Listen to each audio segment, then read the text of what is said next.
A very good morning to all. आज हम बात करेंगे सार्वजनिक व्यय का अर्थ तथा वर्गीकरण। ये जो टॉपिक है ये बीए थर्ड ईयर के लिए है। बीए थर्ड ईयर में जो money banking and public finance एक पेपर लगता है तो उसका एक टॉपिक है यूनिट फिफ्थ का सार्वजनिक व्यय का अर्थ तथा वर्गीकरण। जैसे व्यक्तिगत व्यय होता है, पर्सनल हम खर्चा करते हैं, उसकी तरह सार्वजनिक व्यय भी राज्य की क्रियाओं का आदि और अंत दोनों ही होते हैं। पुरातन अर्थशास्त्री तो ये मानते थे कि सार्वजनिक व्यय का कोई विशेष महत्व नहीं है, यहाँ तक कि सामाजिक व्यवस्था को बनाए रखने और विदेशी आक्रमण जब होते थे तो उसकी सुरक्षा के लिए व्यय तो बिल्कुल आवश्यक था। क्यों यूज होता था? अगर आक्रमण हो रहा है या सार्वजनिक व्यवस्था को बनाना है हमें तो व्यय किया जाता था, लेकिन उसके अलावा अगर व्यय करते थे तो इसे अपव्यय मानते थे, कहते थे कि ये दमनकारी है और अनुचित है। मतलब उनका मानना था कि अगर विदेशी आक्रमण है या सामाजिक व्यवस्था को बनाना है तब खर्च करना है तब तो करो, लेकिन उसके अलावा जो भी खर्चा है वो अपव्यय की दृष्टि से उसे देखा जाता था। हम देखते हैं कि पब्लिक एक्सपेंडिचर की डेफिनेशन क्या होती है। पहले, public expenditure is spending made by the government of a country on collective needs and wants such as pension provisions such as education, healthcare, housing, security, infrastructure, etc. Public expenditure, देखो यहाँ पर इसका नाम public expenditure क्यों है? Public मतलब जनता, जनता से ये पैसा लेते हैं किसके रूप में? टैक्स और नॉन टैक्स रेवेन्यू के रूप में, और जनता पर ही खर्च किया जाता है, इसलिए कहते हैं public expenditure. Spending made by the government, कौन करता है? गवर्नमेंट करती है, ऑफ अ कंट्री, किसी देश की सरकार करती है, on collective needs and wants. Collective needs and wants कौन सी होती है? जैसे पेंशन हुआ, एजुकेशन हुआ, हेल्थ हो गई, हाउसिंग हो गई, सुरक्षा, सिक्योरिटी, इंफ्रास्ट्रक्चर, आधारभूत संरचना, इन पर खर्च किया जाता है। सार्वजनिक व्यय का अभिप्राय उस धनराशि से है जो सरकार या सार्वजनिक संस्थाओं को आर्थिक तथा सामाजिक कल्याण की वृद्धि करने। सार्वजनिक व्यय का क्या मतलब है? वो धनराशि जो सरकार या सार्वजनिक संस्था को आर्थिक या सामाजिक कल्याण की वृद्धि करने, नागरिकों की सुरक्षा एवं संरक्षण के लिए व्यय करना पड़ता है। नागरिकों को सुरक्षा देने के लिए, उनको संरक्षण देने के लिए व्यय करना पड़ता है। कौन करता है? सरकार या सार्वजनिक संस्था करती है। 19वीं शताब्दी के दौरान अधिकांश सरकारों ने लेजिस्फेयर आर्थिक नीतियों का पालन किया। यहाँ ये लेजिस्फेयर का क्या मतलब है? लेजिस्फेयर का मतलब है अहस्तक्षेप नीति। जैसे मैंने वीडियो स्टार्ट होते ही आपको बताया कि जो पुरातन अर्थशास्त्री थे वो ये मानते थे कि सार्वजनिक व्यय हो तो आक्रमण से सुरक्षा के लिए और समाज के लिए कुछ काम करना हो तब हो, इसके अलावा जो भी व्यय है वो अनुत्पादक है। तो वो ये कहते थे कि लेजिस्फेयर नीति अपनाओ। लेजिस्फेयर का मतलब होता है कि सरकार हस्तक्षेप नहीं करेगी और उनका कार्य केवल आक्रामकता का बचाव करने और कानून व्यवस्था बनाए रखने तक सीमित था। अगर विदेशी आक्रमण से सुरक्षा चाहिए हमें और कानून व्यवस्था को मेंटेन करना है तब क्या करे? केवल सरकार करे, उसके अलावा कुछ काम ना करे। सार्वजनिक व्यय का आकार बहुत छोटा था, बहुत छोटे लेवल में गवर्नमेंट का इंटरफेरेंस होता था। क्लासिकल्स तो ये कहते थे इंटरफेरेंस कर ही ना गवर्नमेंट, जो चीज़ चल रही है चलने दो। तो सार्वजनिक व्यय का आकार जो है वो बहुत ही छोटा होता था। लेकिन अब सभी सरकारों का खर्च काफ़ी बढ़ गया है। लेकिन आप देखेंगे रोज और हर साल जब बजट आता है तो आप देखेंगे कि बढ़कर ही आता है कि हम इतना खर्चा करेंगे। जब पिटारा खुलता है तो बढ़कर आता है, खर्च काफ़ी बढ़ गया है। 20वीं सदी की शुरुआत में जॉन मेनार्ड किन्स ने आय के स्तर और इसके वितरण के निर्धारण में सार्वजनिक व्यय की भूमिका की वकालत की। जब बहुत आर्थिक मंदी आई 1930s के आसपास तो एक अर्थशास्त्री हैं John Maynard Keynes, JM Keynes, उन्होंने कहा कि सार्वजनिक व्यय बहुत इंपॉर्टेंट है, सरकार खर्च करे, खर्च करने से अपने आप इकोनॉमी स्टेबल होगी। तो आय के स्तर और वितरण के निर्धारण में सार्वजनिक व्यय की भूमिका की वकालत की। वकालत कौन करने आए? John Maynard Keynes.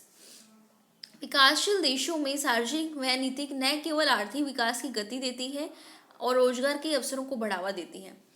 देखो, एक तो है विकसित देश, एक है विकासशील देश और एक है अल्प विकसित देश। जो विकासशील देश हैं जैसे इंडिया, मैंने आपको विकसित, विकासशील और अल्प विकसित देशों के बारे में अच्छे से एक वीडियो लेक्चर बनाया हुआ है, अर्थव्यवस्था और उसकी केंद्रीय समस्याएं।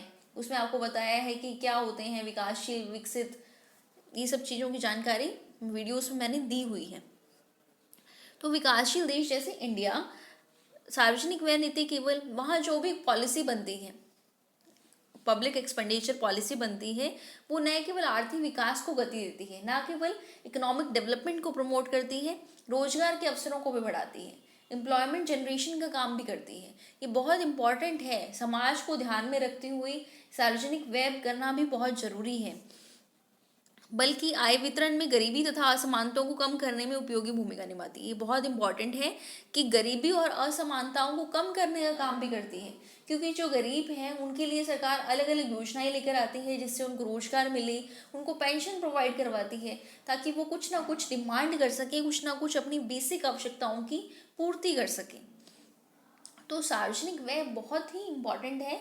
पुराने अर्थशास्त्री इसको नहीं सही मानते थे, लेकिन आज के टाइम में सार्वजनिक व्यय बहुत इम्पॉर्टेंट है, क्योंकि गरीबी को दूर करने में, असमानता को दूर करने की, जो डिप्राइव्ड सेक्शन हैं उनके लिए काम करना बहुत ज़रूरी है। और वो काम कौन करता है? सरकार। किसके थ्रू करती है? सार्वजनिक व्यय के थ्रू करती है। और सार्वजनिक व्यय होता कैसे है? हमारे ही पैसे से होता है। टैक्स ले लें, नॉन टैक्स ले लें, डेट ले लें, तो वो पैसा गवर्नमेंट के पास आता है और उसको डिफरेंट समाज की आवश्यकता को ध्यान में रखते हुए वो खर्च किया जाता है। तो ये हमने आज पढ़ा कि सार्वजनिक व्यय होता क्या है। Public expenditure is spending made by the government of a country on collective needs and wants such age pension, provisions, education, health care, housing, security, infrastructure etcetera. English में डेफिनेशन, नीचे हिंदी में डेफिनेशन दी हुई है। और सार्वजनिक व्यय पहले कैसे था और अब कैसे है, इसकी इंपॉर्टेंस के बारे में। अब बात है कि सार्वजनिक व्यय का वर्गीकरण। सार्वजनिक व्यय का वर्गीकरण। सार्वजनिक व्यय के संबंध में अब तक कोई सर्वमान्य वर्गीकरण नहीं है। अब तक कोई यूनिवर्सल इसका क्लासिफिकेशन नहीं किया गया। विभिन्न विद्वान, अलग अलग इकोनॉमिक्स आए, उन्होंने समय और परिस्थितियों को ध्यान में रखते हुए सार्वजनिक व्यय के भिन्न भिन्न रूप प्रस्तुत किए हैं। अलग अलग तरीके से सार्वजनिक व्यय को प्रस्तुत किया है उन्होंने। पहला है लाभ के आधार पर। पहला कौन सा है? लाभ के आधार पर। कोहन तथा प्लेहन ने सार्वजनिक व्यय को लाभ के आधार पर 4 भागों में बांटा है। कौन से अर्थशास्त्री हैं? कोहन तथा प्लेहन ने सार्वजनिक व्यय को लाभ के आधार पर 4 भागों में बांटा है। वह है जिसका लाभ सामान्य रूप से सारे समाज को मिलता है। पहला, जिसका लाभ जो है सामान्य रूप से सारे समाज को मिलेगा, जैसे सुरक्षा, स्वास्थ्य, यातायात पर होने वाला व्यय, जिससे सारी जनता को लाभ पहुंचता है, जिससे टोटल जो भी जनता है उसको लाभ पहुंचेगा। सुरक्षा, स्वास्थ्य, यातायात पर होने वाला व्यय। विशेष व्यक्तियों या वर्गों को लाभ पहुंचने वाला व्यय। विशेष व्यक्तियों जैसे वृद्धावस्था है, बीमारी के लिए, अकाल के लिए विशेष वर्ग को ही लाभ पहुंचता है। कुछ को विशेष तथा सबको सामान्य लाभ पहुंचने वाला व्यय।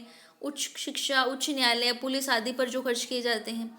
4 भागों में बांटा है इन्होंने। पहला तो सबको मिले, दूसरा कुछ विशेष व्यक्तियों को मिले, तीसरा कुछ को विशेष और सबके लिए सामान्य हो, और चौथा वर्ग विशेष के लाभ के लिए व्यय। कुछ वर्ग विशेष जैसे अनुसूचित जाति, जनजाति, मैरिट छात्रवृत्ति, जो केवल कुछ जैसे माइनॉरिटीज़ हैं उनके लिए पेंशन योजना, पिछड़ी हुई जातियों के लिए पेंशन योजना, और जो गरीब बीपीएल परिवार है उनके लिए कुछ योजनाएं, गर्ल्स के लिए कुछ योजनाएं। गर्ल्स जो वुमेन्स हैं उनको बहुत डिप्राइव्ड माना जाता था, हालांकि अब सिचुएशन बहुत इम्प्रूव हो चुकी है। तो उनके लिए जैसे 12th क्लास में कहते हैं कि अगर अच्छे परसेंटेज आए तो स्कूटी मिलेगा, 10th में, तो ये 4th जो है उस कैटेगरी में आता है वर्ग विशेष के लाभ के व्यय।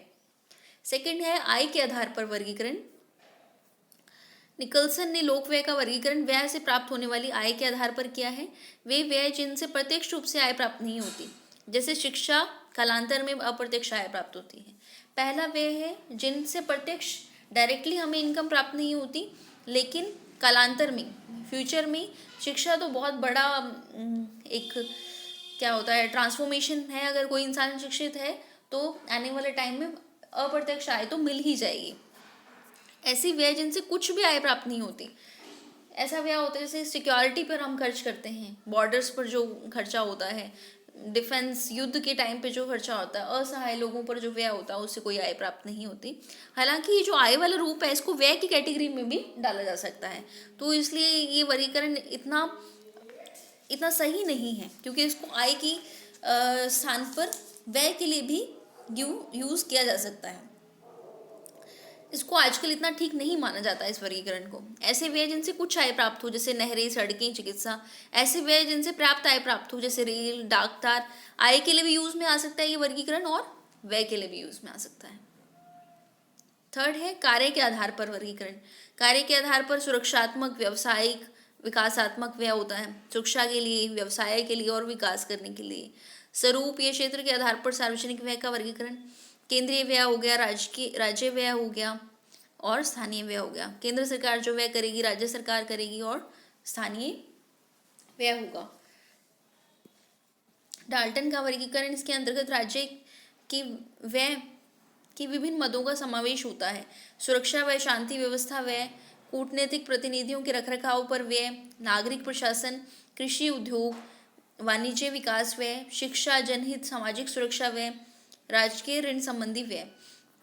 ये सभी व्यय किसने वर्गीकरण किया? डाल्टन ने वर्गीकरण किया है। नागरिक प्रशासन पर जो व्यय होगा, कृषि उद्योग, वाणिज्य विकास पर जो व्यय होगा, शिक्षा, जनहित, सामाजिक सुरक्षा कार्यों पर जो व्यय होगा, राजकीय ऋण संबंधी व्यय। तो इस तरह से व्यय का वर्गीकरण 5 भागों में अलग अलग तरीके से किया है। आय के आधार पर, कार्य के आधार पर, स्वरूप के आधार पर, लाभ के आधार पर। डाल्टन का वर्गीकरण कोई एग्जैक्ट वर्गीकरण नहीं है, किसी न किसी दृष्टि से ये पूर्ण अपूर्ण भी है और दोषपूर्ण भी है, क्योंकि सरकार की भूमिका व्यक्ति के पास में इतनी बढ़ गई है कि उनके कार्यों का क्षेत्र अस्पष्ट हो गया है। व्यय को स्पष्ट रूप से अलग अलग वर्गों में बांटना मुश्किल हो गया है। लेकिन कुछ वर्गीकरण जो मैंने यहाँ आपको बताई, ये भी बहुत इंपॉर्टेंट थे कि कौन कौन से अर्थशास्त्री किस किस प्रकार से वर्गीकरण करके गए हैं। तो आपका एक टॉपिक कंप्लीट हुआ आज, जिसमें है कि पब्लिक एक्सपेंडिचर का मतलब क्या है और क्लासिफिकेशन क्या है। Meaning of public expenditure and classification of public expenditure. आने वाले वीडियोस में हम पढ़ेंगे पब्लिक एक्सपेंडिचर के सिद्धांत क्या हैं और थ्योरीज क्या कहती हैं। आज के लिए इतना ही। आशा है कि आप सभी इस वीडियो से